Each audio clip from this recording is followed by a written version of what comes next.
के विधाता पीके राय। News portal का साप्ताहिक राशिफल सेक्शन खूब हिट हो रहा था। कोई ऐसा दिन नहीं था जब 2-4 ईमेल ना आते हों।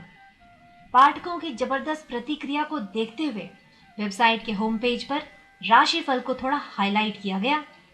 एक दिन कॉपी एडिटर राधे श्याम ने बॉस को बताया कि पंडित चतुरानंद चतुर्वेदी के यहाँ से अभी तक राशिफल नहीं आया है। आमतौर पर राशिफल की कॉपी शुक्रवार तक दफ्तर पहुंच जाती थी। राधेश्याम हस्तलिखित राशिफल को कंपोज करता, फिर उन्हें एडिट करके हर वीकेंड साइट पर अपलोड किया करता था। बॉस ने पंडित चतुरानंद के यहाँ फोन करवाया तो पता चला कि वे आउट ऑफ स्टेशन हैं। बॉस ने खींचते हुए कहा, इसका भी भाव बढ़ता जा रहा है, लगता है कॉन्ट्रैक्ट तोड़ना पड़ेगा। फिर चुटकी बजाते हुए बोले, यह राधेश्याम एक काम करो, 2-4 महीने पुराना राशिफल उठाओ, भाषा में थोड़ा फेरबदल करो और अपलोड कर दो। राधेश्याम ने वैसा ही किया। अगले हफ्ते फीडबैक और जबरदस्त था। इस सेक्शन पर कई गुना ज्यादा हिट पड़े। ईमेल की संख्या भी बढ़ी थी, जिनमें से कई में सटीक भविष्यवाणी के कसीदे पढ़े गए थे। कुछ दिनों बाद फिर ऐसा हुआ कि पंडित चतुरानंद चतुर्वेदी समय पर राशिफल नहीं भेज पाए। इस बार राधेश्याम को एक नया आइडिया सूझा। उसने पिछले महीने का राशिफल उठाया।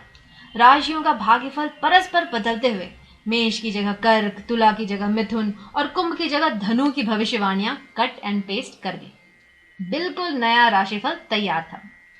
कुछ दिनों बाद बेहतर फीडबैक और साइट की बढ़ती रेटिंग को देखते हुए साप्ताहिक राशिफल को बदलकर आज का राशिफल कर दिया गया। अब यह सेक्शन रोजाना अपडेट होने लगा।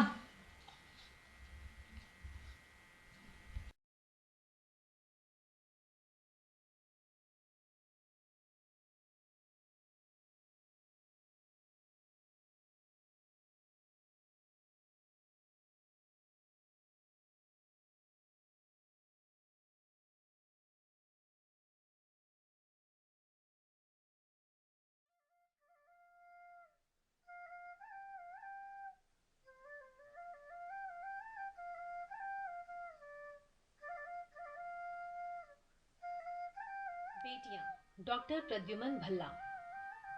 बच्चों को स्कूल ले जाने व छोड़ने वाले के चेहरे पर कई दिनों से मैं चिंता की रेखाएं साफ पढ़ सकता था। एक दिन रहा न गया तो दोपहर को बच्चे छोड़कर जाते हुए मैंने उसे रोक ही लिया। आओ बुद्धराम, पानी पी लो, बड़ी गर्मी है। वह रुक गया। मैंने उसे अपने कमरे में बिठाकर पानी पिलाया। पानी पीकर वह माथे और चेहरे का पसीना पोंछने लगा। क्या बात है भाई, लगता है कई रोज से तुम परेशान हो। नहीं बाबूजी, ऐसी कोई बात नहीं है। उसने कह तो दिया, मगर वह अपनी पीड़ा छुपा न सका। दरअसल 10 दिन बाद बिटिया की शादी है और थोड़े से पैसों की कमी रह गई है। अपने भाइयों, बिरादरी वालों, यहाँ तक कि जिनके घर बच्चे छोड़ता हूँ, सभी से पूछ चुका हूँ। वह सकुचाते हुए बोला, लेकिन मुझसे तो नहीं पूछा। वो बाबूजी, क्या है कि मेम साहब से पूछा था, उन्होंने मना कर दिया था। कहते कहते लगा कि वह शायद रो ही देगा। कितनी कमी रह गई है? यही 5,000 रुपये। लौटाओगे कैसे? मैंने पूछा। हर महीने 500-500 रुपये देकर, आप चाहें तो ब्याज भी। कहते हुए उसकी आंखों में चमक सी आ गई थी। ये लो 5,000 रुपये, जब चाहो लौटा देना। उसके जाते ही और घर के भीतर घुसते ही पत्नी की आवाज सुनाई दी, आपने 5,000 रुपये उठाकर उसे दे दिए, ना पता मालूम है ना ठिकाना। और ये रुपये तो वैसे भी मैंने अगले सप्ताह आ रही बिटिया के लिए रखे थे, उसे कपड़ा सामान वगैरह देना था। मैंने भी तो वह पैसे बिटिया को ही दिए हैं। बेटी चाहे गरीब की हो या अमीर की, बेटी तो बेटी होती है। अब पत्नी खामोश थी।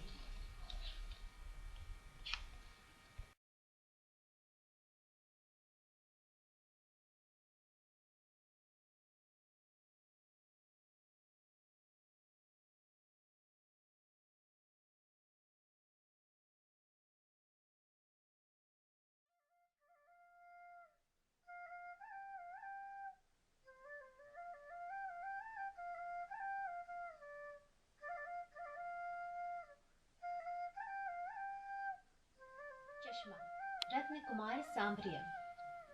बाबूजी सीट पर नहीं है, टेबल पर उनका चश्मा रखा है चश्मे के नीचे कागज दबा है। लगता है बाहर गए हैं, बस आते हैं। बाबूजी नेत्रहीन, मूक बधिर, अस्थिर, निशक्त और अशक्त जन कल्याण कार्य देखते हैं। दफ्तर में बाबूजी अपनी तबीयत जीते हैं। दूसरों की तबीयत कितनी नासाज है उन्हें कुछ लेना देना नहीं है। हाँ, बॉस भक्ति में सबको मात देते हैं वे। अपनी लकड़ी टेकती एक बूढ़ी आई। पेंशन रुक जाने के कारण वह मरी सी हो रही थी। प्रायः रोज आती है वह। कमरे में आते ही उसने अपनी लकड़ी कमर के साथ खड़ी कर ली थी। बाबूजी की कुर्सी के सीध में खड़ी होकर उसने झुर्रियों भरे अपने दोनों हाथ जोड़ दिए। बाबूजी नमस्ते, मूली हूँ, डालचंद की बेवा। पेंशन रुक गई है मेरी, दया करो। प्रत्युत्तर नहीं मिलने पर बूढ़ी खिन्न और निराश हो गई थी। बाबूजी तो आज भी सीट पर नहीं है, कागज कौन देखे? उसने गीली हो आई आंखें पल्लू से पूछी। कमर के साथ लकड़ी को उसकी कोहनी लग गई। लकड़ी नीचे गिर पड़ी थी। लकड़ी के नीचे गिरते ही बूढ़ी सांस मारती जमीन पर बैठ गई थी। चपरासी आया। बुढ़िया से मुखातिब हो उसने अपना वही तकिया कलाम दोहराया। बाबूजी अभी अभी बाहर गए हैं, उनका चश्मा कागज पर रखा है, आते ही हैं। माताराम तुम एक काम करो, बाहर जा बैठो। बूढ़ी ने नीचे पड़ी लकड़ी टटोली। वह टटपोलते मारती बाहर आ बैठी थी, बुझे मन। आधा एक घंटे बाद दो वृद्ध आए। सीख सी उनकी देह थी। वह दम भरकर भी बमुश्किल कदम रखते थे। बाबूजी की टेबल पर चश्मे के नीचे कागज रखा देख वह आश्वस्त हो गए थे। बाबूजी आसपास ही हैं, आते ही होंगे। हालांकि वहां कुर्सियां खाली पड़ी थी, उन्होंने अपनी गरज और गवई रिवाज जमीन पर बैठना ही मुनासिब समझा। वे दोनों हाथ जोड़कर वहीं आस लगाकर बैठ गए थे। चपरासी आया। उसने वही दोहराया। बाबूजी अभी अभी बाहर गए हैं, कागज पर उनका चश्मा रखा है, बस आते ही हैं। सुबह से 4 बजे तक 20 विकलांग, वयोवृद्ध, अशक्त कार्यालय में इकट्ठा हो गए थे।